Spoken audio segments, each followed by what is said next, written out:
Assalamualaikum warahmatullahi wabarakatuh. Pemirsa Tawaf TV yang dirahmati Allah Subhanahu wa taala. Dalam Khazanah Timur Tengah ini kita akan membahas tentang dinamika politik di Israel. Telah hadir seorang narasumber, beliau adalah Bapak Muhammad Hamdan Bashar, peneliti utama Pusat Penelitian Politik LIPI. Assalamualaikum Pak Hamdan Bashar. Waalaikumsalam. Apa kabar Pak? Alhamdulillah. Amin. Baik, pemirsa, Israel menjadi salah satu negara demokratis di Timur Tengah. Namun pemerintah Israel juga menganut Zionisme sebagai ideologinya.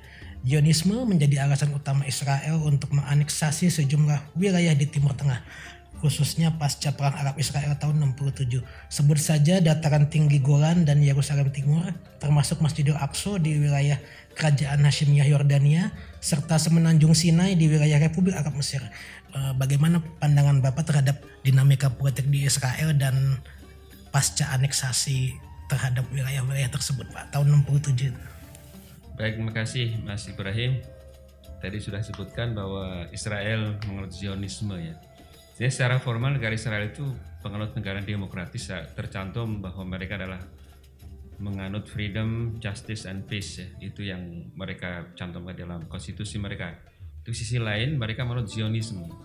Apa itu Zionisme? Zionisme adalah paham atau ideologi yang menginginkan adanya sebuah negara yang menaungi atau yang ditempati oleh orang-orang Yahudi. Jadi ini ada sebuah kontradiktif akhirnya, satu negara demokratis yang katanya freedom, merdeka, adil dan damai, tapi sisi lain dia menganut Zionisme. Akibatnya Zionisme ini yang kental. Akibat berikutnya negara Israel menjadi negara yang memprioritaskan masyarakat yang berasal dari kelompok Yahudi. Nah, makanya kemudian dalam rangka itu mereka kemudian melakukan terus mengembangkan wilayah-wilayahnya, termasuk peperangan dengan Palestina dan negara yang lain. Peristiwa tahun 48, tahun 67 dan sebagainya. Dan mereka mengambil alih beberapa wilayah negara-negara Arab dan tanah Palestina. Yang ironis memang tahun 67 ketika kemudian seluruh wilayah yang tadinya diperuntukkan untuk Palestina berdasarkan resolusi tahun 47 bahwa wilayah-wilayah tertentu untuk negara Palestina itu diambil alih atau dianeksasi atau diokupasi oleh Israel seluruhnya. Ini tidak ada semacam kontradiksi.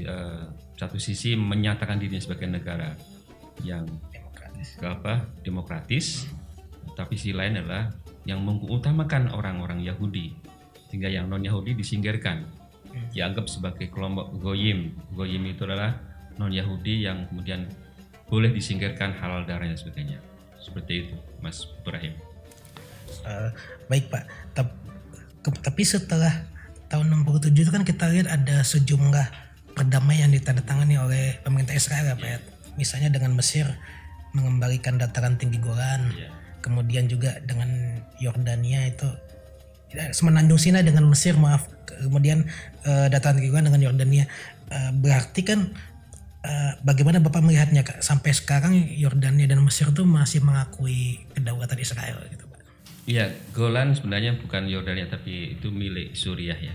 Jadi yang Sinai memang dikembalikan ke Mesir itu berdasarkan kesepakatan tahun 73-74. Tidak ada namanya peace agreement antara Mesir dan Israel, sehingga wilayah Sinai yang tadinya diambil alih oleh Israel tahun 67 dikembalikan ke Mesir.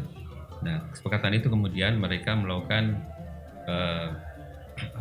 hubungan diplomatik tahun 73, tapi 79 masih ada perang. Ada akhir tahun 78-79 yang disebut sebagai Camp David Agreement itu tahun 78-79. Sejak saat itu kemudian dilakukan perdamaian antara Mesir dan Israel.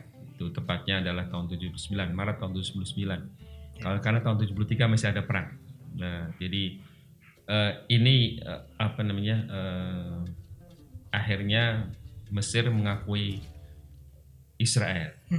Nah, kemudian disambung tahun 94 ketika ada perjanjian perdamaian antara Yordania dan Israel. Itu pun kemudian Yordania mengakui eksistensi Israel.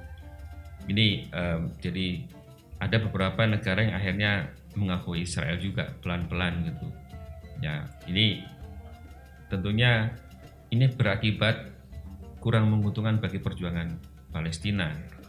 Karena kalau semakin banyak negara yang mengakui Israel, jadi semakin sedikit teman dari Palestina yang semakin menderita itu. Termasuk juga gerakan Intifada Pak ya, yang digerakkan masyarakat Palestina. Ya. Intifada itu kan mulai tahun 80-an, akhir 80-an, 87. Itu bagian dari pemberontakan rakyat Palestina yang ada di dalam negeri Israel, yaitu di tepi barat dan di Gaza. Tepatnya memang Intifada dimulai di Gaza akhir tahun 87, Desember 87, kemudian tahun berikutnya dan sebagainya ada timbul Intifada atau perjuangan. Nah, ini yang akhirnya melahirkan kelompok yang disebut sebagai Hamas atau Harakah Al-Muqawamah Al-Islamiyah, atau disingkat dengan Hamas.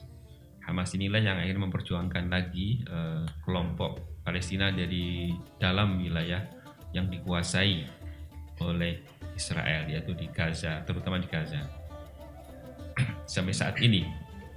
Baik, kita lihat juga ada peristiwa pembunuhan Pak ya terhadap Perdana Menteri Yitzhak Rabin yang waktu itu menandatangani perjanjian perdamaian dengan di Amerika Serikat waktu itu. Gimana Pak? Ya, jadi tahun 93 Israel dan Palestina sebenarnya ada kesepakatan yang disebut sebagai DOP atau Declaration of Principle. Ya, mereka atau kedua belah pihak yaitu Palestina dan Israel melakukan kesepakatan untuk melakukan perdamaian dengan berjenjang. Ada tahapan-tahapan. Tapi ada rakyat Israel yang tidak setuju dengan itu, sehingga Perdana Menterinya yaitu Rabin dibunuh. Nah, memang sama namanya Ishak Amir namanya pembunuhnya itu. Nah, akibat dari pembunuhan Perdana Menteri Israel ini terjadilah pergantian Perdana Menteri berikutnya yang berakibat lagi kesepakatan dengan Palestina menjadi mentah kembali. Baik, penjelasan yang sangat menarik dari Bapak Abdan Bashar. Tadi kita lihat tentang ada peristiwa pembunuhan Perdana Menteri Yitzhak Rabin oleh kelompok di Israel yang tidak setuju dengan perjanjian damai dengan Palestina. Kemudian juga ada ideologi Zionisme yang dianut Israel. Pemirsa, tetaplah di Tawaf TV, kita akan lanjutkan program ini.